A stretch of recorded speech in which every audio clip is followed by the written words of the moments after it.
Fox News alert on this Tuesday morning. An armed terrorist may be on the run in the city of Berlin. Police confirm the man in custody currently isn't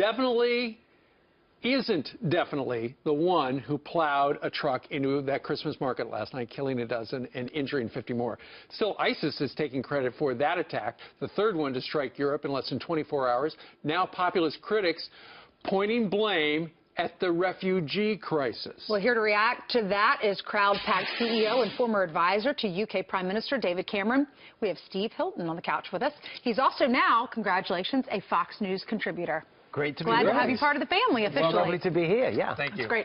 So what do you think about all of this and what's happening in Europe, being from that area? Well, I think that it would be completely simplistic just to blame something like this on immigration. That's obviously not right. The cause of this is, as Dr. Gorka was saying earlier, is an evil ideology that drives people to do this.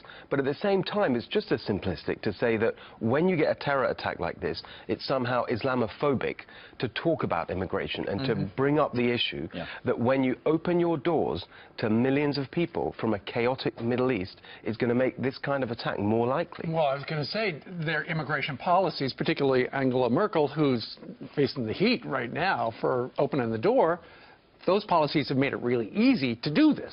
That's right, and these policies of open borders, they were designed in a completely different era when you didn't have this global terror threat. You didn't have the ability for people to find out about how to mount these attacks online and travel across borders. It was a completely different world. And that's what Brexit was all about. Exactly, and the EU itself was designed in a different era. Yeah. So but it's I think we need to right? Exactly, we've got to rethink it all.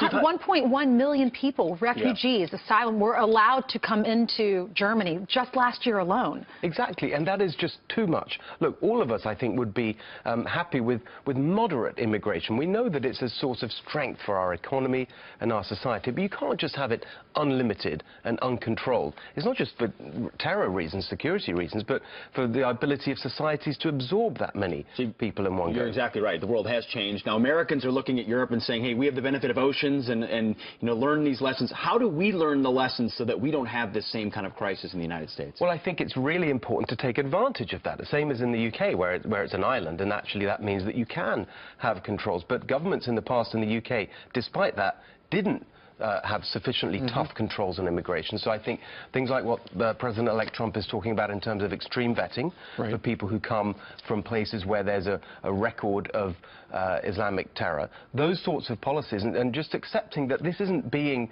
in any way bigoted or Islamophobic. This is just sensible policy to make sure that actually there is support for immigration down the line. People will support immigration if they think it's being managed properly. Well, there certainly is a new sheriff in town, because you mentioned Donald Trump. Shortly after this, the latest terror attack over in Europe, he vowed to eradicate terrorists from the face of the earth. When people are waking up this morning, they're a little scared. Could that happen here? It's good to know that the next president of the United States is going to do everything he can to get rid of these guys. This is what we have to do, and we have to realize that this terror isn't the result of our actions. It's not something that we've done to provoke it. It is an ideology. But we've been told that for 8 years. But it hasn't been confronted.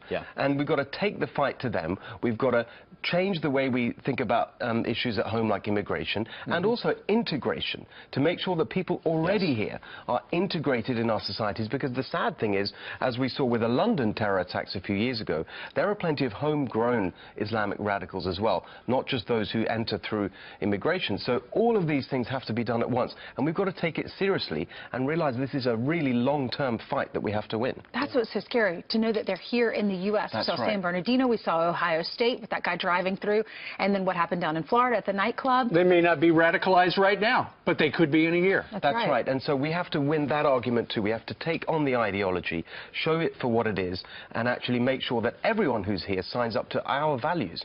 You use that word integration. Some say assimilation, integration, whatever you want to say. How do you make sure that happens? It's so critical for the first and second generation. Well, the first thing, there's a really interesting thing happened actually not long ago in the UK, where the government commissioned a study to show just how bad the situation is and the lack of integration in many communities, particularly in northern England, where you have women, for example, who are literally kept prisoners in their homes. They're not allowed by the culture that they live in to learn English, to go out and live their own lives, and that breeds this sense of isolation and separatism.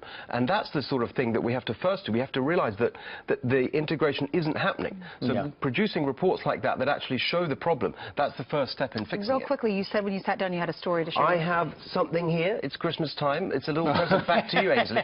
So the last time I was here, this wonderful book you gave me, and then we took it away on our Thanksgiving vacation, and my kids loved it. We read it every night, and they would kill me if I came here and didn't have you sign a copy to them. So in the break, we can do that. I would love to. They really loved it. So It's a wonderful book. Thanks for talking about it. Steve Hilton, who's now part of the Fox News team. Steve, welcome aboard. Thank you. Thank you. Thanks for being here. Appreciate it.